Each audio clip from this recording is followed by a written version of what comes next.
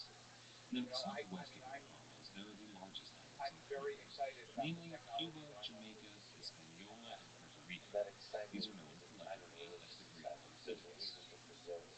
Absolutely, because I really believe it. Um, I know this sounds absurdly anthropomorphic, but I really think God is cheering us on. I feel like this is why we're here. We're here to grow in soul and to grow each other in soul.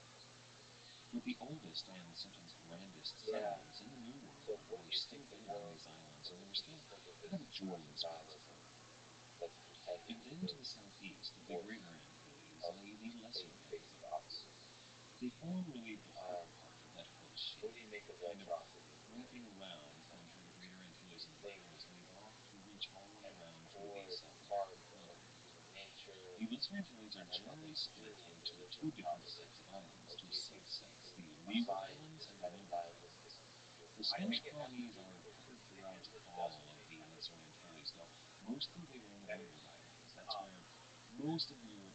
for Stalin and for Hitler, they both had religions, but they were, in a sense, but they were religions that would make enemy. For the 36 times are become strangers.